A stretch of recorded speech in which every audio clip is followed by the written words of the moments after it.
Hello and welcome back to another cross-planet game update. The first thing we're going to look at today is a new map we're adding to the game called Metro. Metro is a scene inspired by elements of the Tokyo subway, with the neon signs on walls, billboards, posters, and some great reflections on the floors showing puddles of water, which means previously there must have been rain seeping into the station. Metro is so far our biggest map, and just ever so slightly bigger than Ravine. I'm sure it'll be great for some 6v6 and 8v8 gameplay, especially on some objective-based modes, such as a King of the Hill, which is the next thing that we are going to look at.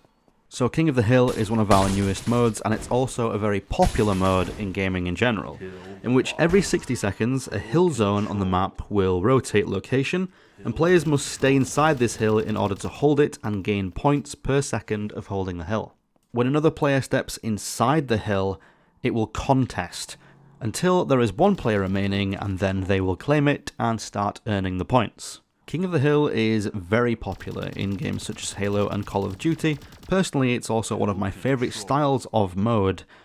Just the hill variants in general are often very fun to play. It gives an added objective rather than purely focusing on kills, and maybe gives people who aren't necessarily the best deathmatch players a chance at winning a game. We added a free-for-all King of the Hill and also a team-based King of the Hill as well. Speaking of teams, we changed the way that teams work. Previously we had Alpha Team and Bravo Team.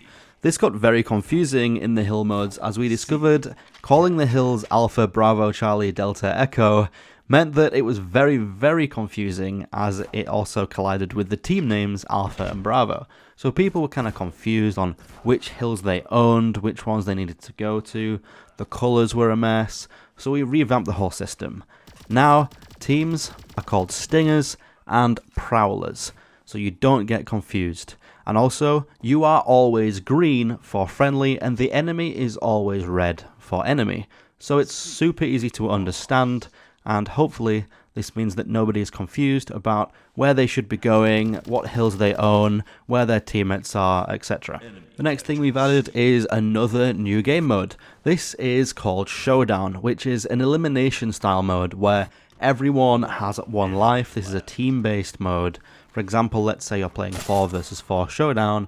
You have 4 people on your team who each have 1 life, and 4 people on the enemy team who each also have 1 life.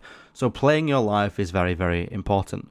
When all opponents from the enemy team have died, you win that round, and then a new round will start. Obviously the first team to reach the round limit will win the game. In Showdown, the scoreboard shows 4 icons for an alive teammate and an alive enemy, and when they die, their icon is replaced with an X to say that they have died. Also, if someone leaves the game, their icon will be reduced in opacity to show that they have left. Cross-Planet is a very fast-paced shooter, but this kind of mode adds a bit more strategy and a bit more caution, as you will value your life a lot more, so the gameplay slows down quite a bit, which makes it quite unique for our game. I also think this mode opens up a ton of doors to build on this, and maybe do some variants of this where there's an objective such as a flag in the middle that you need to pull back to your base, or a bomb that you need to escort to the enemy base. Variants of this mode could be very fun to play, and we'll just have to see where this leads us in the future. There's also a couple bug fixes. Before, a player using the cloaking ability would still appear on the radar. Now they no longer do, so you have full stealth mode available. Dead body ragdoors would still appear on the radar too. Now they will no longer appear, so you don't get confused thinking there's an opponent around when in reality it's just a dead player. And there's also been some minor work on the tank that we showed off last time, but not too much. We just fixed a couple bugs with the projectiles, and we're still going to put more work into that and show off the finished product in a future video. So hopefully you stick around for future updates and see everything that we work on. Thanks for watching this one, and we'll see you in the next. Be sure to wishlist Cross-Planet as well on Steam. We're approaching 2,200 wishlists, so that would be great. And if you aren't in the Discord server and following us on social media, then please do those things as well. We'll see you in the next one.